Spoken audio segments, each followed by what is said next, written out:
हमारी एक बात सुनिएगा, नाम जप याद रखिएगा, नाम जप, कथा श्रवण, तीर्थ यात्रा और कोई भी व्रत नियम, ये तब तक पूर्ण नहीं माना जाएगा जब तक आप इसको एक्साइटेड होकर के नहीं करोगे। अगर आप केवल उसको नियम मान करके करोगे तो उसको करने का कोई लाभ नहीं। सबसे पहला नाम जप। कई लोग नाम जप करते हैं, तो नाम जप करते हैं तो उनकी माला वो कभी कभी इतनी जल्दी भगाते हैं और इतनी जल्दी जल्दी उसको पूरा करने में लगते हैं कि कैसे भी पूरी हो हम उठ के जाएं। आपका वो नाम जप व्यर्थ है। आप उसको धीमे धीमे ही करेंगे तो ही उसका फल मिलेगा। प्रत्येक मन के में आपका भाव होना चाहिए, नहीं तो आपका नाम जप व्यर्थ है।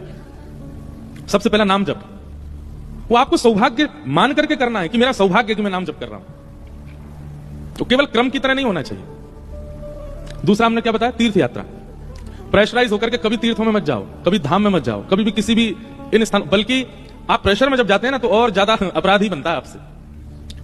आप दुनिया के किसी भी कोने में जाइए, पर तीर्थों में जब जाएं, धामों में जब जाएं, तब आप एक्साइटेड होकर के जाइए, बहुत आनंद में भर के जाइए, उत्साह में भर के जाइए।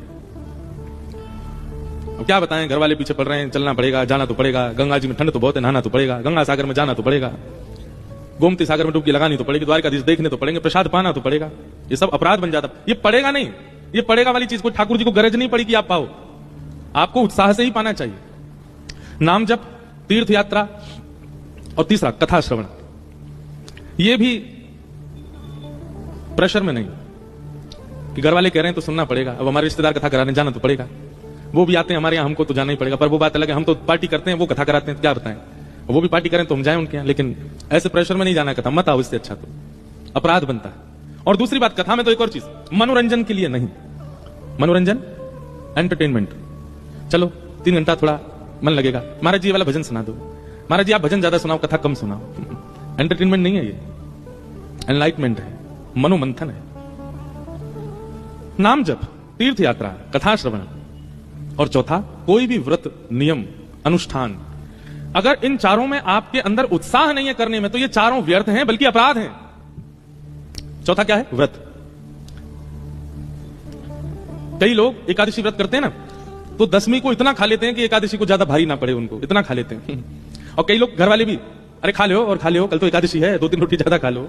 नहीं, और ये केवल एकादशी व्रत की बात नहीं है, ये दुनिया में कोई भी व्रत आप करते हो, उस व्रत के प्रति अगर आपके मन में ये भावना है, करवा चौथ जो होता है माताएं जो करती हैं पति के लिए, अहोई अष्टमी माताएं करती हैं बच्चों के लिए, ये व्रत भी अगर इनमें भी उत्साह नहीं है तो भी उसका कोई लाभ मिलने वाला नहीं है, उसका कोई लाभ पूर्ण होता नहीं है। सबसे बड़ी बात है, चाहे दुनिया की कोई भी आध्यात्मिक क्रिया करो, चाहे सांसारिक क्रिया करो, उसमें जब तक उत्साह नहीं होगा, एक्साइटमेंट नहीं होगी आपके अंदर, वो क्रिया उसमें आप व्यर्थ